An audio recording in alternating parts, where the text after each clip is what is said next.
दो नाबालिग जोड़े हुए घर से फरार। विक्रम थाने क्षेत्र का है मामला। थाने में मामला हुआ दर्ज। दोनों के परिजन हैं परेशान। लड़की पक्ष के परिजनों ने लड़के के घर पर चढ़कर की गाली गलौज व घर से महिलाओं को उठाने की दी धमकी। वीडियो हुआ वायरल। इधर लड़के के भाई पुलिस प्रशासन से अपने परिवार की सुरक्षा की लगा रहे हैं गुहार। वहीं इस मामले में लड़के के भाई ने बताया कि पहले ही जब हमें मालूम पड़ा तो हम अपने भाई को मार पीट कर समझाए बुझाए और लड़की के पिता को भी बुलाकर समझाए कि आप अपनी बेटी को समझाइए। इसका वीडियो भी लड़के के भाई ने दिखाया कि देखिए किस तरह से हम लड़की के परिजन को बुलाकर समझाए कि आप अपनी बेटी को समझाइए, ये उम्र पढ़ने का है। होने वाली है। हमको कुछ दिन पहले पता चला था कि वो दोनों में बात विचार होता है, बातचीत होता है। तो कुछ गांव के लोग हमको बोले कि इन लोग पर नज़र दीजिए। तब हम अपना भाई को देखे तो सच में उससे बात विचार होता था। हम उसके घर के गार्जियन के पापा को बुलाए और एक गांव के ही थे, उनके सामने उनको बोले कि देखिए आपका भाई, आपका लड़की है, मेरे भाई से कुछ उसको बात विचार होता है, उसको आप कंट्रोल कीजिए, आप उसको डांटिए। तो वो कुछ रिस्पॉन्स नहीं दिए, अपना चले गए, कुछ नहीं बोले। हमारे लड़कवा अच्छा। सब मतलब 3-4 दिन से फोन करते कि ना भागे भागे कर लो भागे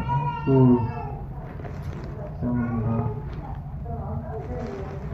अब जैसे कि हमने एक है वो लगा है वो लगा समझ लो तो रिजल्ट हमें जो दूसरा थोड़ी है बात तब हमारा कहना है कि हमो कंट्रोल करें तो हम कंट्रोल करो कि थोड़ी इज्जत बचे हमें इज्जत बचे आपका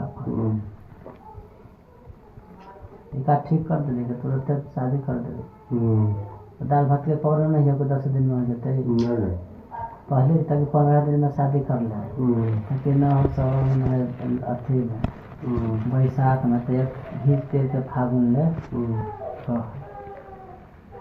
खुदा न कर देखी था कि जुग जमाना खराब ही करता है यहाँ देखी ना कैसे का हो गए समझ लो अब मारपीट भी न करना है ओकरा पर खाली एक नजर रखना है समझ लो तुम रखा हमू रखे अब कोई जाने ना इज्जत के बात में है यही बात दिमाग खराब हो जाओ सोचे बोले तो फिर 17 दिसंबर को रात को 1:30 बजे रात को लड़की के चाचा कॉल किए और वो बोले कि देखिए इससे मैं देखो मेरा भाई, मेरी भगनी भतीजी जो है वो 10 बजे रात से गायब है। 10 बजे से रात से गायब है, मिल ना रही है, हम खोज रहे थे। तो तुम्हारा भाई को देखे हैं 12 बजे रात को कि कपड़ा उपड़ा पहन ले था, तैयार था, अब कहीं जा रहा था। हम उसको कॉलर पकड़े हैं, हमने दोनों भाई थे, उसको मार कॉलर पकड़े हैं, उसको खींच के लाए और फिर छोड़े तो भाग गया। इतना वो लड़की के चाचा हमको कॉल करके बोले। हम उनको बोले यही कि जब आप जान रहे थे कि हम लोग दोनों में कुछ बात विचार होता है, आपका लड़की 10 बजे से गायब है, तो उसको पकड़े तो आप हम लोग को इन्फॉर्मेशन क्यों नहीं दिए? हम लोग के बोलते कि देखिए ये इतना रात के कहाँ जा रहा है, तब जाहिर सी बात है कि हम लोग उसको धर लेते, उसको अपने आप को कंट्रोल कर लेते। और जब लड़का कंट्रोल में आ जाता, लड़का घर पे रहता, तो लड़की भी ना जाती कहीं, घूर फिर के घर पे ही जाती। इतना कुछ हो गया तो उन लोग हम लोग उसी दिन से खोजने में निकल गए। मेरे पापा भी निकले हुए हैं खोजने के लिए। कई दिन से आज कुछ अता अता पता न चल रहा है कुछ पता न चल रहा है। फिर वो लोग प्रशासन के यहाँ गए, वो लोग केस मुकदमा भी कर दिए हैं, लड़का के नाम भी दे दिए हैं। तो प्रशासन उस पे काम कर रही है, हम लोग भी खोज कर रहे हैं, नहीं मिल रहा है। हम लोग कोई प्रशासन के डर से नहीं गए, हम लोग प्रशासन के यहाँ ना काम कर रहे, हम अपना खोजबीन कर रहे हैं इसे। हाँ। तो प्रशासन आपके पास आई थी क्या? प्रशासन आई थी, वो बोली कि लड़का के पिता कौन है, लड़का के कोई वालिसदार है, उनको बुलाइए। तो मेरे पिता तो गए हैं, खोजने गए हैं कितने दिन से, आज हम भी निकले हुए थे बहुत दिन से, तो नहीं मिल रहा है। प्रशासन आया, खोजबीन करके अपना गया। बाकी क्या कर रहे हैं प्रशासन वो जाने। अच्छा। और फिर 25 दिसंबर को रात को 8 बजे लड़का लड़का वो लड़की के चाचा और लड़की के पापा, लड़की के एक भाई था और फिर लड़की का एक और भाई था, 4 जने थे, उसके साथ 4-5 लोग और थे। मेरे घर पे आके चढ़ के गाली गलौज करने लगे, दरवाज़ा खूब पीटने लगे, तोड़ने लगे। फिर मम्मी के साथ मम्मी गई, बाहर निकली तो मम्मी के साथ हाथापाई वो लोग करने लगा और गाली गलौज खूब करने लगा। उसका मेरे पास वीडियो है, खूब गाली गलौज करके बोलने लगा कि जान से मार देंगे और उसको टांग लेंगे। मेरे घर में 2 औरत है, उसको बोला कि वो दोनों को टांग लेंगे, नहीं तो जो खोज के लाओ। तो हम कहाँ से खोजे, मेरे पास पैकेट में तो नहीं निकाल के कुछ दे दे खोज को। हम लोग भी पता कर रहे हैं, तो मेरे घर को दिक्कत हो सकता है। वो लोग थोड़ा दबंग आदमी है, हम लोग SC ST से आते हैं, अनुसूचित जाति से। हम लोग को डर यही है कि वो लोग कुछ कर न दे, मार नूर न दे। और लड़का का भी जान के खतरा है कि उन लोग कहीं पकड़े तो मार न दे। हम इस प्रशासन से यही गुजारिश करेंगे कि प्रशासन उनको पकड़े, पकड़ के अपना जो भी कार्रवाई है उसको ऊपर करे। कोई के गार्जियन तो ना कहता है कोई लड़का को कि लड़का ये कर ले, यही बात है।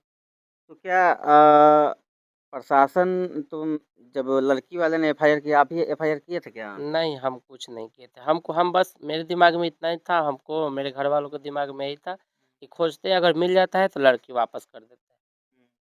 प्रशासन, इसलिए हम प्रशासन के कोई ना गए और कोर्ट से एक अति सूचना पत्र दे दिए। क्या लगता है इसमें आपका भाई भी दोषी है? दोषी दोनों है, एक हम अपना भाई को सिर्फ ना कहेंगे, ना सिर्फ लड़की को कहेंगे। लड़की के मन था तभी तो भाई गया, लड़का लेकर गया। दोषी दोनों है, दोनों को प्रशासन कहीं पे पकड़े और पकड़ के दोनों को सजा दे। इसके घर वालों तो ना कहे हैं। लेकिन जो आपने कहा कि क्या आपके मम्मी-पापा को जान का खतरा है या आपके भाई को जान का खतरा है? मम्मी पापा को भी जान के खतरा है, भाई को भी जान के खतरा है। भाई तो बाहर में है, हम लोग को पता ना है कि कहाँ है। अगर भाई में कहीं पकड़ा गया, उन लोग का रिलेशन बहुत सारा है। वो लोग थोड़ा दबंग फैमिली से आते हैं, दबंग है वो लोग, उन लोग का रिश्तेदार भी बहुत है। तो हो सकता है कि उनके रिश्तेदार कोई पकड़ ले या वो लोग पकड़ ले, तो वो लड़का को जान के खतरा है कि उसको मार भी दे, हम लोगों को कुछ जानकारी ना होगा। और घर परिवार के लिए दिक्कत है कि मम्मी मेरी अकेली रहती है, पापा तो गए हैं खोजने, नहीं है। मम्मी अकेले रहती है, घर में एक औरत लोग है, उसको घर पे भी चढ़ गया, घर पे भी चढ़ के गाली गलौज हाथापाई करबे किया। हो सकता है कि उसके साथ कुछ दुर्व्यवहार ना करे वो लोग। अगर कर भी दे, कर कर दे तो इसका गुजारिश करेंगे प्रशासन से कि इस पे थोड़ा देखें। अच्छा क्या जब से भाई आपका गया है, कभी कॉन्टैक्ट किया आपसे? नहीं, कुछ कांटेक्ट नहीं किया। कांटेक्ट करेगा अभी तो हम डायरेक्ट यही पूछेंगे, उसका जगह पूछेंगे और प्रशासन के हवाले करेंगे। अगर हमको नज़र भी आ जाता है, हमको पता भी चल जाता है ये लड़का यहाँ पे है, तो हम डायरेक्ट प्रशासन के हवाले करेंगे। प्रशासन की सहायता लेंगे, बोलेंगे कि यहाँ पे फलना जगह है, अपना कार्रवाई प्रशासन करे। क्या लगता है कि जो घटना आप जो आज आपके साथ घटी है, इस घटना से कहीं न कहीं समाज में और भी जो जिन माता-पिता के बच्चे यंग हो गए हैं, उन लोगों को भी अपने बच्चों के ऊपर निगरानी बना कर के रखनी चाहिए? हाँ, अपना देखिए लड़का हो या लड़की हो, उस पे एक निगरानी बनाना चाहिए, देखना चाहिए कि कौन लड़का कहाँ जा रहा है, किससे बात कर रहा है, उसके पास फ़ोन है, फ़ोन में किसका नंबर है, ये सब देखना चाहिए। तो देखिए, पूरी बातें तो आप समझ लिए होंगे। लड़का और लड़की दोनों राज़ी थे, लेकिन इसकी सज़ा कौन भुगत रहा है? इसकी सज़ा भुगत रहे हैं उन बच्चों के माँ-बाप, उन बच्चों के परिजन, भाई, माँ, बाप, बहन, जो भी घर के सदस्य हैं। तो ये पूरी कहानी सुनने के बाद अभी समाज के हर वर्ग के गार्जियन से हम यही कहेंगे कि आप अपने बच्चों पे निगरानी बना के रखें। ख़ासकर जो स्मार्टफ़ोन है, वो अपने बच्चों को तब तक ना दें जब तक वो बालिग ना हो जाएँ। अभी जो बच्चे की घटना आपने सुना, ये दोनों बच्चे नाबालिग थे। एक की उम्र 16 साल तो एक की 17 साल और नाबालिग उम्र में इस तरह की और ये बच्चे कहाँ गए हैं, अभी तक अपने गार्जियन से कॉन्टैक्ट भी नहीं किए हैं। किसी तरह की घटना दुर्घटना अगर हो जाती है, तो दोषी माँ-बाप होते हैं। मुसीबत माँ बाप के सर पे मंडराता है। आज किन परेशानियों का सामना करना पड़ रहा है, कहीं न कहीं लड़की के गार्जियन को भी समाज के ताने सुनने पड़ते हैं और लड़का पक्ष भी जो है समाज में सर उठा के चलना मुश्किल हो जाता है। माँ-बाप बच्चे जब गलती करते हैं तो लोग यही कहते हैं कि माँ-बाप में इसके लिए दोषी माँ-बाप है। लेकिन सवाल ये भी उठता है कि आखिर माँ-बाप क्या करें? माँ-बाप 2 पैसे कमाकर उन बच्चों को पढ़ाई-लिखाई और पालन-पोषण की सोचे या माँ-बाप सीसीटीवी कैमरे की तरह अपने बच्चों के पीछे-पीछे रहे। ये आज की जो इस तरह की घटनाएँ अधिकांश देखने को मिलती है, लेकिन इन घटनाओं से अब हर गार्जियन को एक सीख लेने की ज़रूरत है और अपने बच्चों पे निगरानी रखने की ज़रूरत है। पास-पड़ोस में रहकर अगर यंग उम्र के जब बच्चे इस तरह की घटना को अंजाम दे सकते हैं, तो आप समझ सकते हैं कि आगे क्या कुछ हो सकता है। तो हमारी आज की इस एपिसोड में इतना ही।